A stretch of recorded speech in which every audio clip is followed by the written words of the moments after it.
Today, we're going to be taking a look at a brand new wireless keyboard specifically for Cubase. This was sent to me a number of weeks ago, so I've had it for some time to play around with it, and I'm looking forward to telling you guys all about it.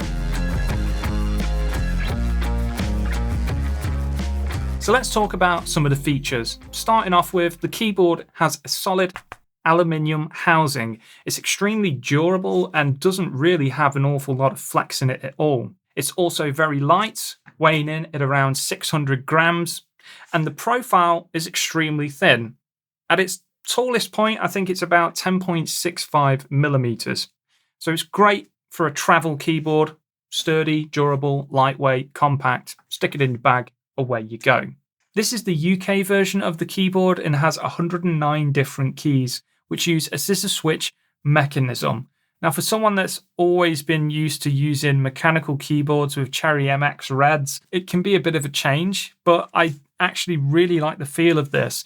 It does remind me a lot of a MacBook Pro keyboard. The keys have got a nice texture to them, a nice responsiveness about them, easy to type on, and more importantly, much quieter than a mechanical keyboard.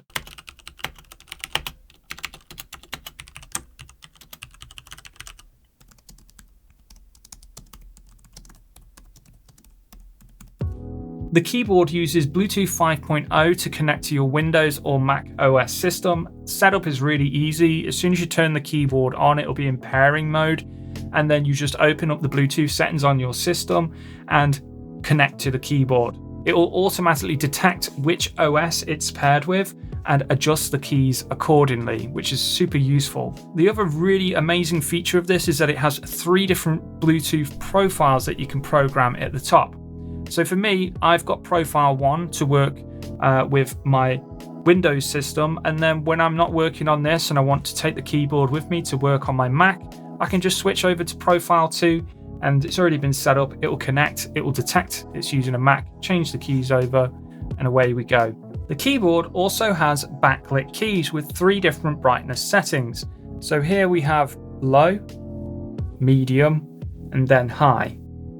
Now, on paper, if you have the maximum brightness on and continuously use the keyboard, you'll get around 5 hours runtime from it. If you don't use the backlit keys, you'll get around 100 hours continuous use. For those of you who think lights are overrated and prefer working in utter darkness, you may find that the backlit keys, although look great, can be a little bit annoying at times because there is a timer to turn off the backlighting if no input is detected from the user, and this is to help conserve battery. Now, before we start going over what the different color coding schemes are, I want to draw your attention to the F keys at the top, because there are 2 different function modes you can toggle between on this keyboard, and I'm not too sure if some of the other reviewers may have clocked onto this, but you need to be aware of it just so it saves you any frustration. By default, I find that the F keys perform system operations such as muting your system audio with F1, turn it down, turn it up with F2 and 3.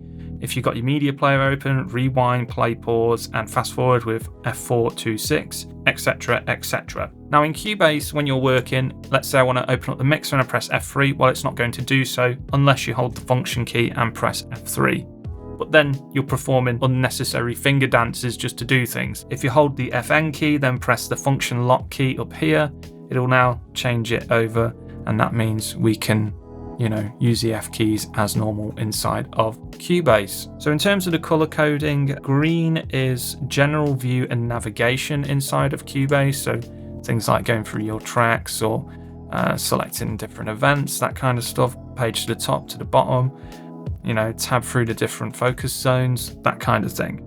Pink is your numpad and playback. So if you want to scrub, you can play, record, activate or deactivate your cycle region, navigate to some of the markers, go to the project start point, which is a really useful key that most people don't know about, and also if you've got a cycle region, you can go to the start or end of it, but these are color coded in light blue. To which leads us to the light blue colors, which are all track and event navigation and selection. So things like turn your snap on and off for your grid, you can use your punch in, punch out, that kind of thing. With dark blue keys, that's event, edit, and organization. So quantizing, if you've got any audio, X for crossfades.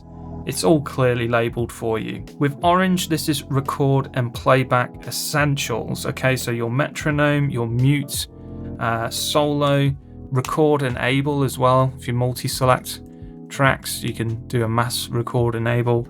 You have all of those things there, okay? The shift keys are in red, and these perform modifier actions. Now, for any other key that has a red symbol or red text at the top means it has an alternative function you can perform when holding shift. For example, if I hold shift and press these markers up here on the toolbar, we can switch between them. We can adjust our tempo track as well and type out a new tempo if we want. We can mute and unmute events like so. And yeah, there's plenty of different things here, and we'll probably break these down in between videos because it will help when I'm doing tutorials to show you guys where things are when we're doing stuff in Cubase.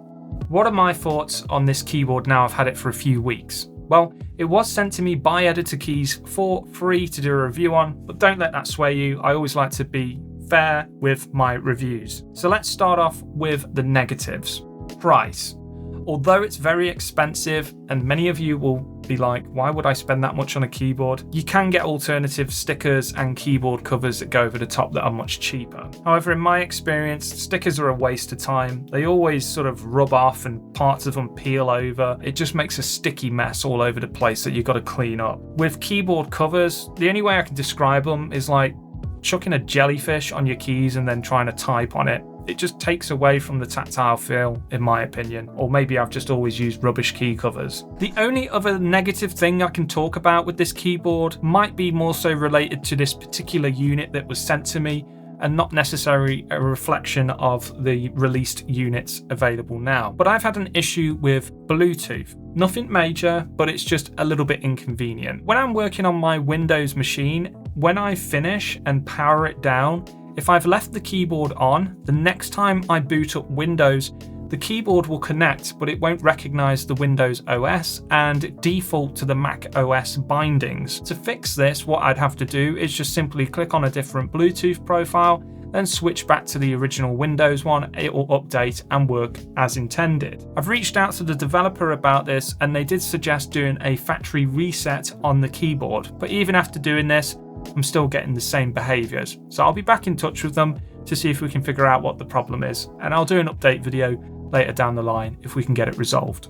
Having said all that, let's recap on the positives. Well built, sturdy, compact, good battery life, nice Bluetooth features. The layout and colour scheming is very intuitive. The keys are nice to the touch, good to type on, and all of the different shortcuts are clearly labelled. Now the question is it worth the purchase for you? I mean, yes, you can learn the key cuts yourself, get stickers or a cover, which is much cheaper, but it's not going to give you that premium experience. And the other main thing for me is that with this being aluminium housed, it's going to mitigate a lot of issues you have with many mechanical keyboards made of plastic that have RGB lighting. And that's EMI emitting from the lights and getting picked up by microphones, unshielded speakers, or the pickups on your guitar. So if you don't want to have less headaches and just willing to spend a little bit more to get a really well built keyboard, then yes, in the long run, it's worth the investment, and it is going to save you time and also avoid a few headaches along the way.